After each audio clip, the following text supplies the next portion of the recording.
Good afternoon. It's a privilege to host Mr. Maha Prasad Adhikari, who is the chairperson of the Board of Directors and 17th Governor of Nepal Rastra Bank, which is the Central Bank of Nepal.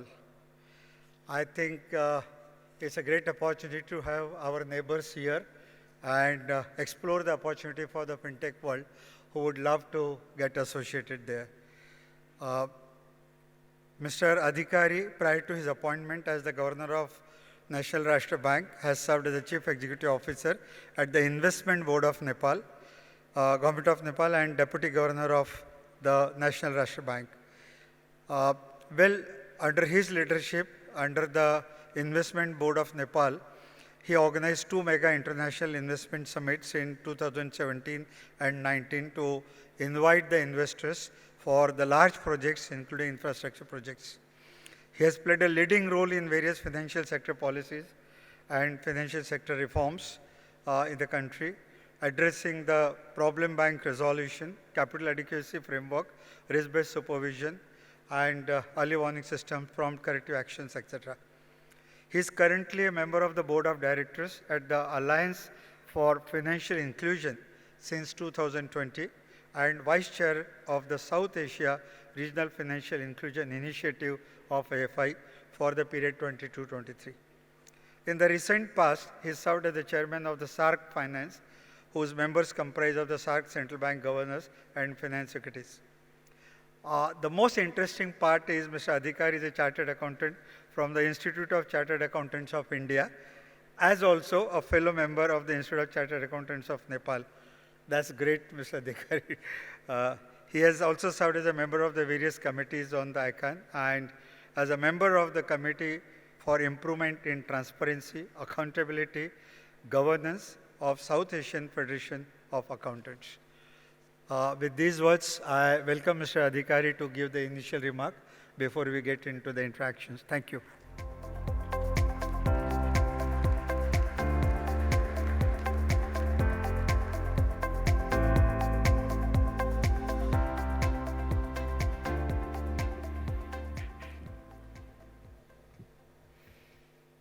Thank you, Shri Mohan Tanksale, moderator of this session, Mr. Mohan, distinguished delegates, representatives from various fintech and financial institutions across the globe, ladies and gentlemen, good afternoon and namaste.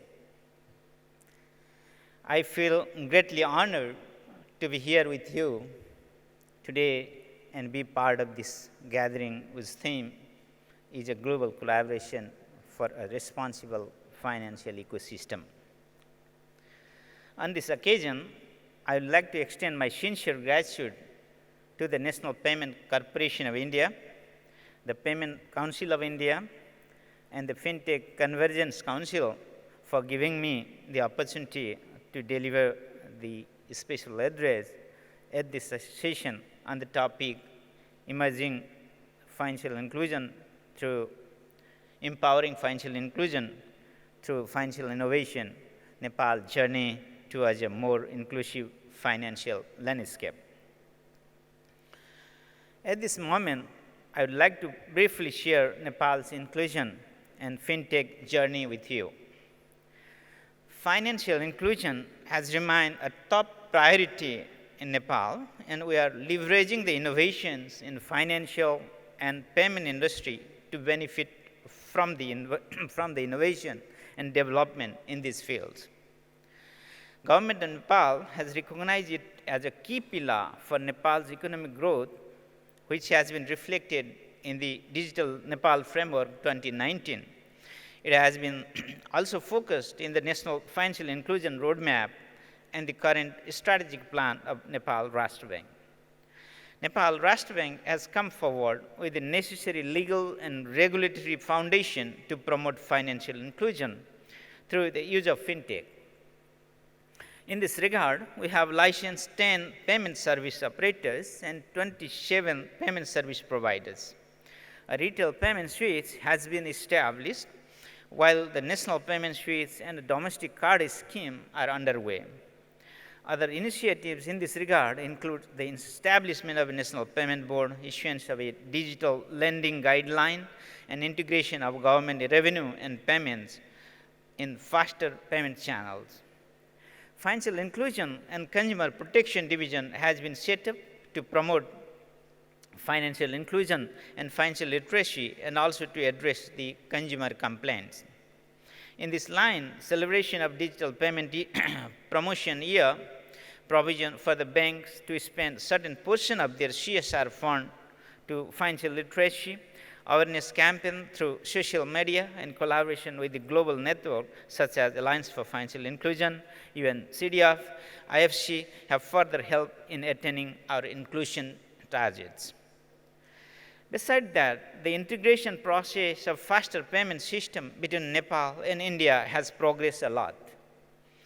We believe that it will serve as a milestone to facilitate the bilateral cross-border retail payments.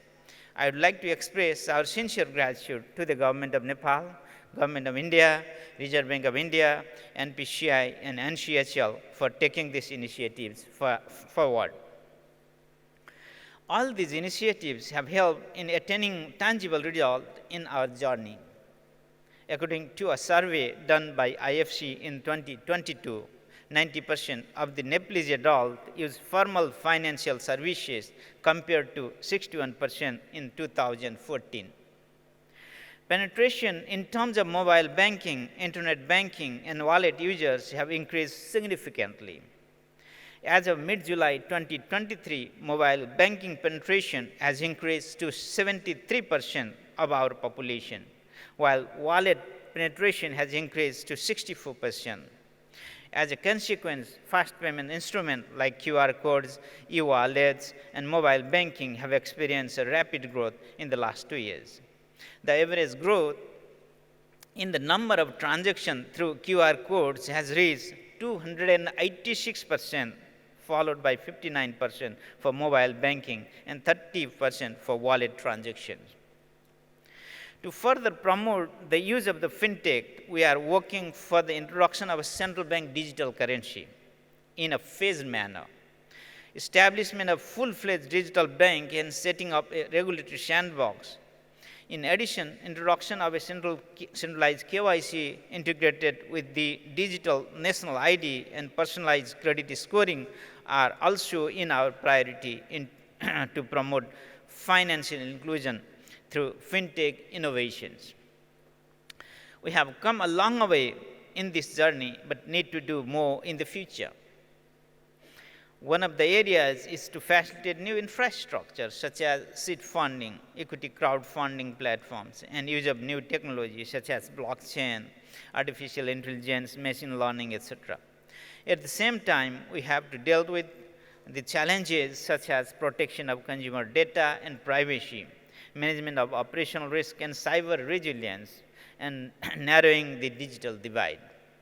I believe that this gathering will strengthen our global collaboration to deal with these challenges and help in making our payment system safe, secure, and efficient. I would like to stop here for now. If time permits, I'll share some more thoughts later in the session. Thank you. Thank you once again.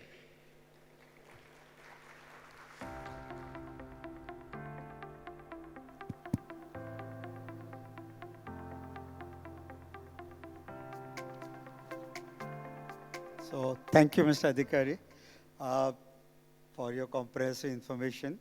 And I indeed believe that in a country characterized by diverse demographics, geographical challenges, and limited banking infrastructure, the infusion of fintech solutions has been a game changer for you.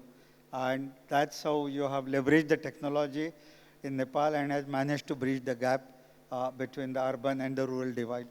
So I would like to know from you that can you give an overview of Nepal's current status in terms of digital infrastructure and technology adoption?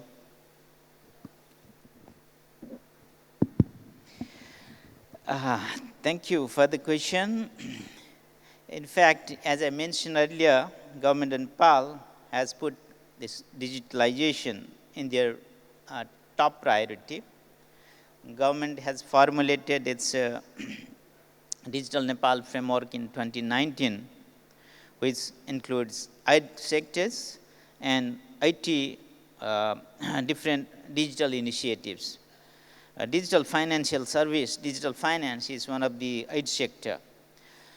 Under this, Nepal Rastra Bank has a dedicated department called Payment System Department for promoting the digital payment system and adoption of the technology.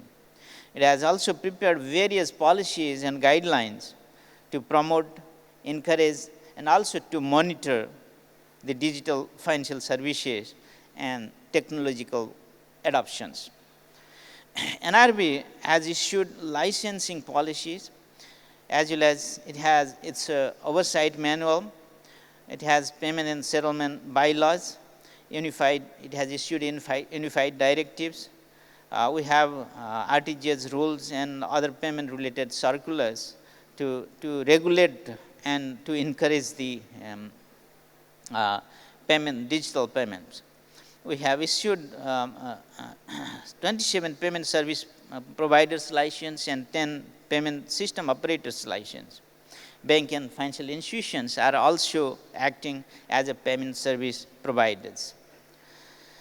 With respect to infrastructure, Nepal Rastra Bank, Central Bank of Nepal itself operates large value payment system through real-time gross settlements. Sharing market infrastructure is another agenda with the central bank. The first phase of the national payment switch, as I mentioned earlier, that is related to retail payment switch is in full operation.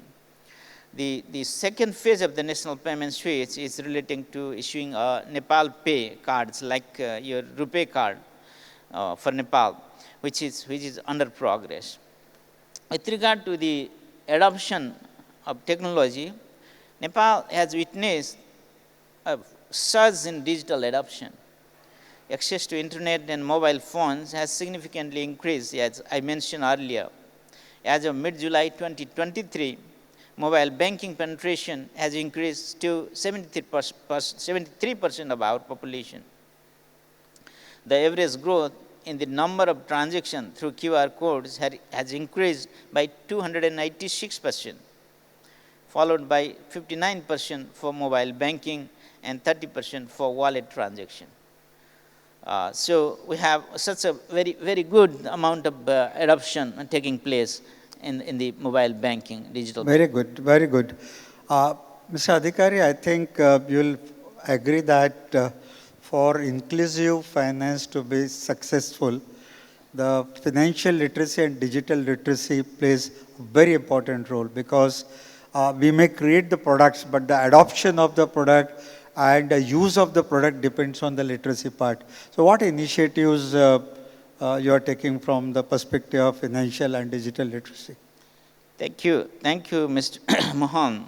It is another important question for me, in fact.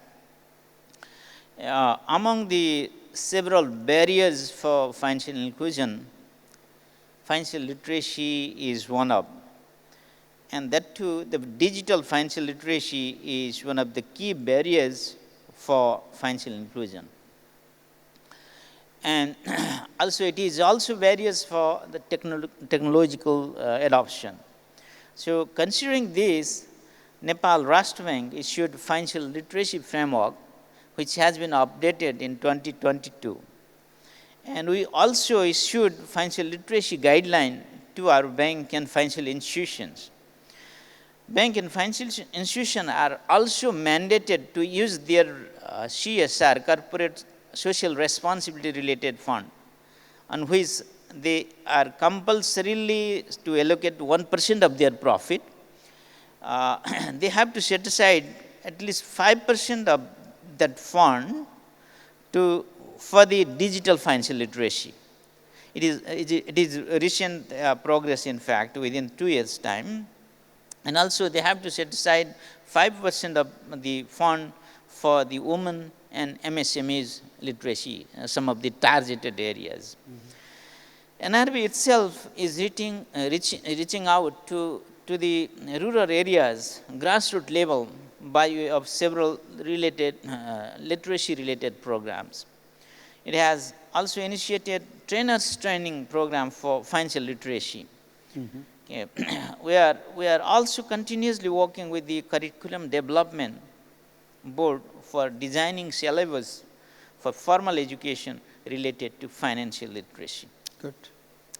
We have also initiated initiatives with respect to accessibility in order to address the affordability issue.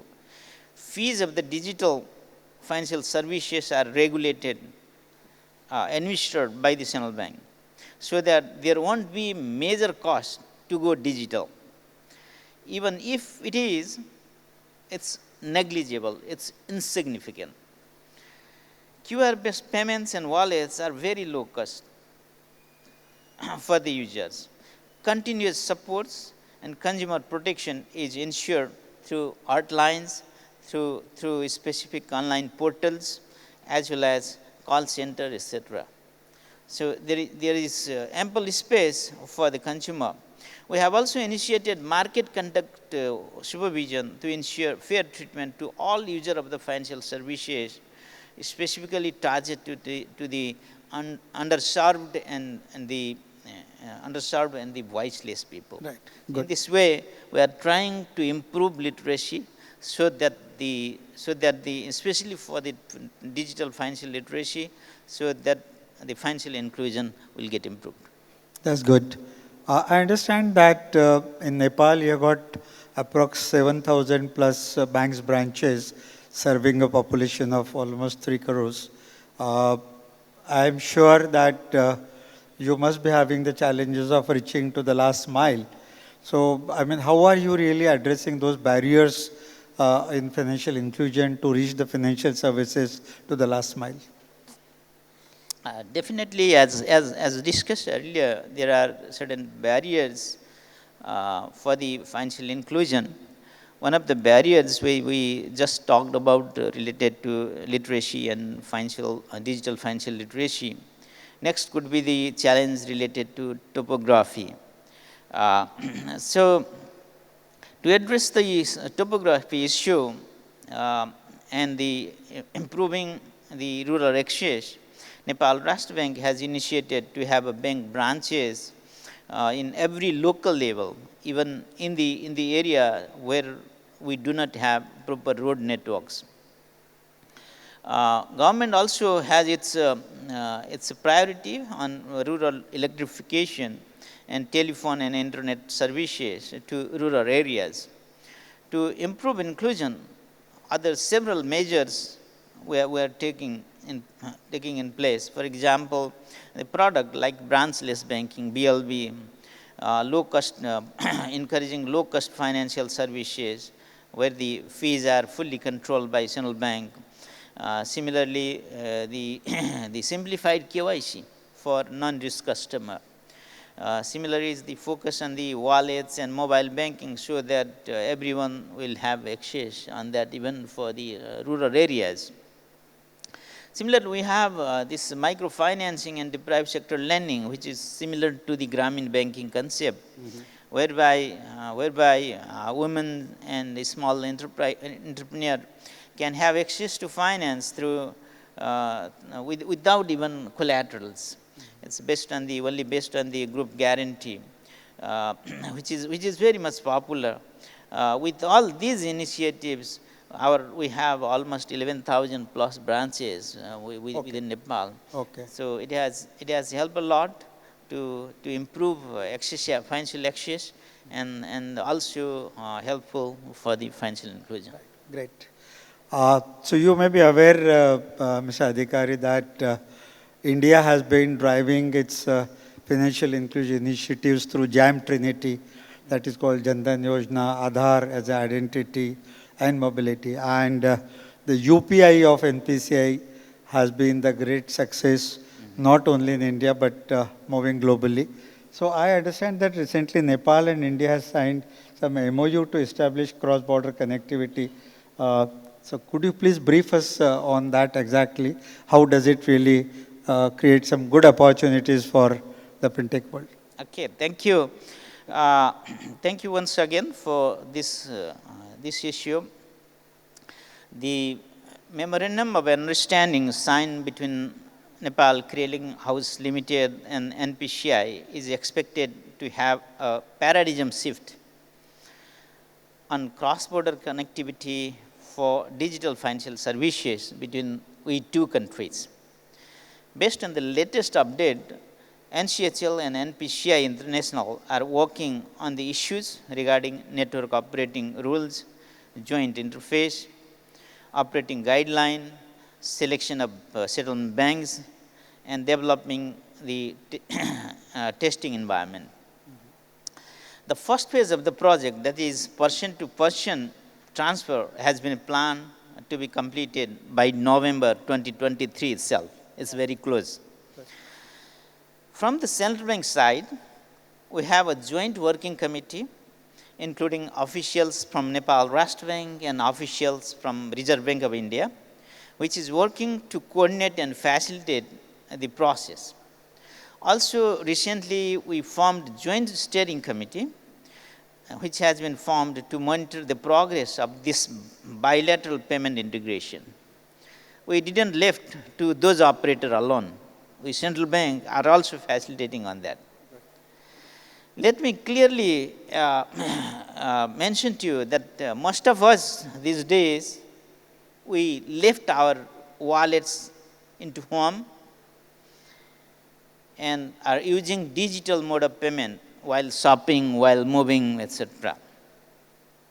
Similar is the expectation through this MOU and through these initiatives, that between two countries, that while traveling from Nepal to India, and any Indian traveling from India to Nepal, we can leave our wallets at our home country and manage all the payments through our cell phone alone. That's the key expectation from this MOU and from these initiatives. We also had one survey study, it is quick survey, on the choice of Indian tourists traveling to Nepal. Most of the tourists choose to pay by UPI mode. QR and RuPay card are other two priorities for them. Our policy priority on this cross-border digital financial services will be guided by this study and their choices.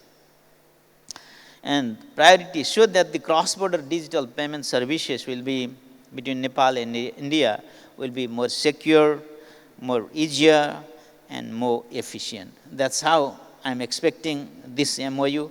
And there is not limited to this. We'll have further MOU or further initiative between two countries for cross-border digital transformation. Thank you. I think that really creates good opportunities for the fintech world. India, Nepal, we may improve upon, but I think now everybody is talking about a global village and CBDC to be the tool for the cross-border transactions. So is Nepal Rastra Bank working on the CBDC? Would you like to throw some light on that?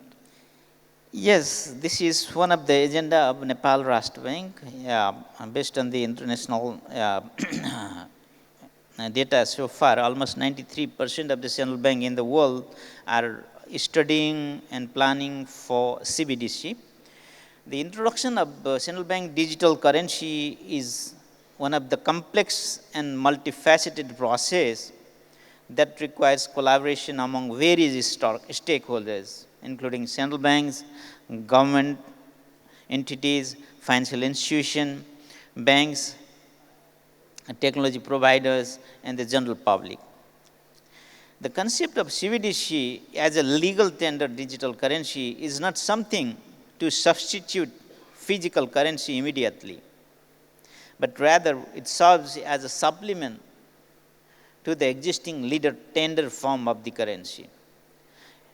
Based on this, country's economic and technological landscape, regulatory environment, and societal preference, introduction of central bank digital currency in Nepal shall be envisioned in a phased manner.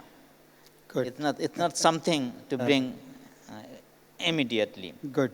Yeah. The phase the first phase of this project is something to establish a dedicated unit and a team. Nepal Rastra Bank has established a unit for CBDC and also assigned a team to have focused efforts on the CBDC. We already established this. Okay.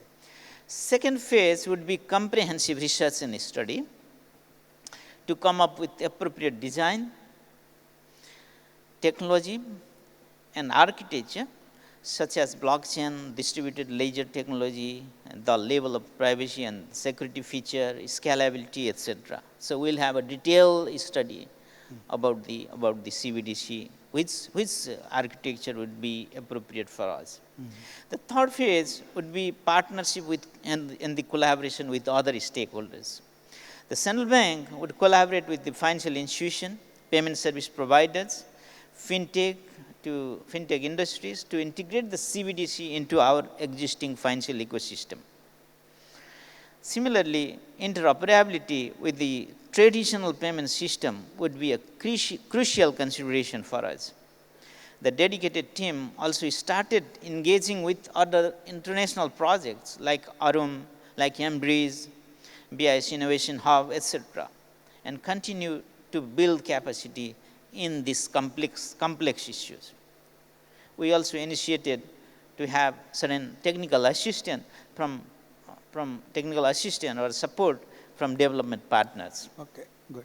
So that the international best practices and lessons learned by other countries be applied while finalizing our infrastructure, Okay. our technology. So, Mr. Adhikari, apart from the financial services, it's very essential that every individual in the country should have the insurance coverage, the pension benefits, maybe the wealth management products in the retail, small sachets.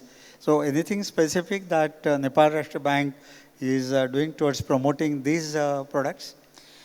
Yeah, you have rightly pointed out that the financial inclusion should and does cover other areas like small micro insurance and other areas.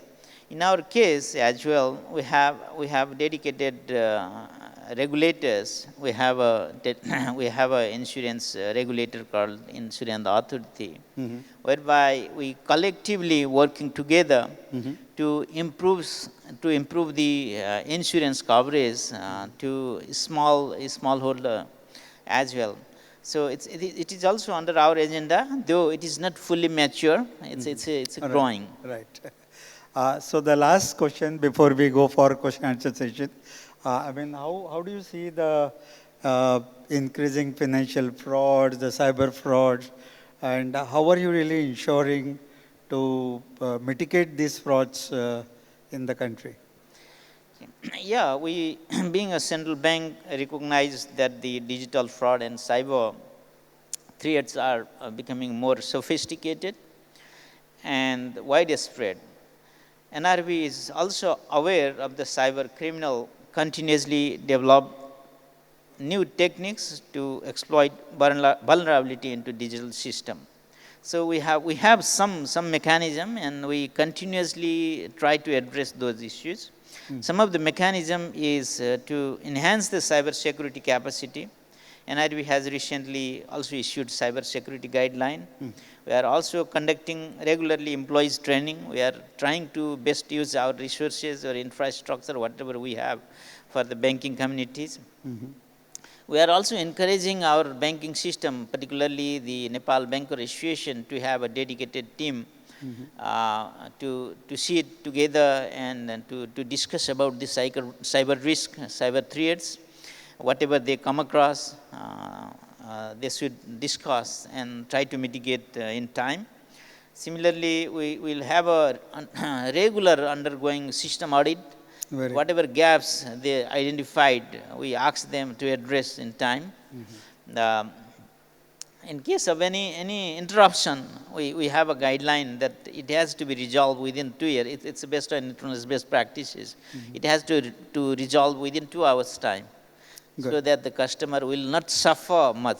That sort of alternate arrangement, the bank or a digital financial service provider has to ensure to their customer. These are some of the initiatives. There are Sure. much more to do because the cyber fraud or cyber Yeah. security is a critical issue. Great. So we must be in touch So regularly. I think the inputs which have come from Mr. Adhikari, Governor, Nepal Rastra Bank, are extremely useful to our community. And I understand that good number of delegates have come from Nepal also. And you should all look for a synergy, what our people, fintechs are providing, what your fintechs can take, collaborate and take it forward. So thank you very much. I think I have a time for some 2-3 questions. Yeah, thank you so much. So we'll take some 2-3 questions. I'll request, please introduce yourself and please address the question to Mr. Adhikari. Thank you. Yeah, I think there is a handout there on the left side. Yeah. Thank you for the wonderful session. Right, like Mr. Mohan said, and like Sir Maha sir talked about how Nepal is innovating with regards to digital innovations in fintech domain in Nepal. It was quite insightful and good to know that Nepal is taking so many initiatives for enhancing the payment space, the cross-border payment, etc., etc. And by the way, when I come to my introduction, I am also from Nepal, but having my own startup in India, which is also into lending. Because of which, it led me to talk to so many founders of Nepal with regards to what they are doing in order to provide or extend credit in order to add to financial inclusion of the country. And I came to know that, there's something done, but a lot is to be done with regards to unsecured lending in Nepal. So May I request you to be a little specific so that... Yes, of course, sir. Yeah. So what are the initiatives the Central Bank of Nepal is taking with regards to enhancing unsecured lending in Nepal? And I would like to know from Maha sir on this. It's an interesting space. Unsecured lending. I think unsecured lending, personal loans and all that. Today, I think that has become the order of the day. Yeah. Okay, thank you for the question. Yeah, unsecured lending means normally banks want to be more comfortable on their lending and wants their lending, their credits to be secured, collateralized through the collateral. You mean the unsecured lending, that means project lending, you mean? No, this is not project lending.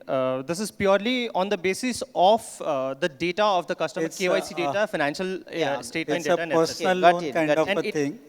Yes. And it need not be limited to just banks. It can be extended by any fintech startups or companies in Nepal. Yeah, And I missed, buy now, pay later. probably is the I missed to concept which mention is- to you, but we issued one directive related to digital lending. We have the provision with respect to digital lending where security or a collateral is not needed. Even there are two thresholds. For a walk-in customer, it can have up to 300,000 through the digital mode. For the regular customer, it is up to the 500,000. So we already issued this sort of small volume of lending for the customer through the based on the data and credential, based on the, though we don't have credit scoring, we have that agenda to have credit scoring. We spell out this point into the monetary policy, current year monetary policy. But for the small lending, we have this guideline already, directive already. Thank you for the important question. Thank you. Any more question? Last one, because please. We are 5 minutes ahead of our schedule. So. Hi, namaste. My name is Manoj and I run a private equity firm in Nepal. Thank you so much, Governor sir. You've been a big champion of reforms in Nepal, so thanks a lot. My question is regarding interoperability. So there were a lot of talks regarding interoperability across borders, and I saw some of Nepali delegates in the panel as well. But what are the initiatives being taken to promote interoperability within Nepal and between different service providers? Thank you. Thank you, Manoj, for the question. Yeah, you are probably aware about our circular or a directive to the operators that within Nepal, retail payments should be interoperable. Though the time is given, it's a gradual process. So it's already, the circular is in place, that the whatever QR or a small value payment is there, it should be interoperable within few month time. If you allow, may I have one statement related to our promotion. We started around 2.5 years, around 3 years time to promote digital extensively. I also visited several vegetable shops, several department stores to initiate the QR and other digital mode of payments. And my saying on behalf of Central Bank is that despite I am being a signatory of Nepalese currency note, what I wish to apply every society, every payment service provider and a consumer, that let the note signed by me be kept in a frame. And whatever shopping or a dealing you want to do in a market, please do it in a digital mode. Okay. Why I am saying this one is, digital has several benefits, not only with the financial inclusion. It provides transparency. Okay? It gives more revenue to the government. It provides governance to the society. We'll have a less caste society. That's how we are trying to promote, trying to encourage every people in the society to go for digital. Okay? That's how we are trying and promoting the digital in Nepal. Though our infrastructure, our societal status, our topography may not fully supporting it, but days will come that the current 73% of the mobile banking penetration will reach 95% or almost close to 100%. I appreciate the various initiative and your digital Nepal. Anyway, last question, very quick and brief, because you could come on the stage, no issues. Last question. Yeah, Mr. Adhikari, thanks a lot. This is Vivek Gupta from Axis. I would be keen to understand the initiatives you might be taking on cross-border trade, B2B, to digitize the same. If you can give us a flavor for what are the kind of things you're thinking through, including with RBI, that'll be very helpful. Yeah, in fact, as an enabler and also the policy maker, we don't keep any stone unturned. Whatever cross-border support from the central bank side is needed. Okay, we have 2 tier of committee already formed between Nepal Rastra Bank and the RBI. For this purpose alone, we have a several round of discussion, bilateral talk between us. Even during the G20 finance minister level discussion also on this agenda, with the governance level also, Excellency Shaktikant ji and myself also, and also in our technical level. So we are very keen, and we want this to happen as soon as possible, whatever technicalities are resolved. Thank you for the question. So thank you very much. Thank you all the audience for very pertinent questions. Thank you. Thank you for this opportunity to me. Thank you. It was a pleasure interacting with you, sir.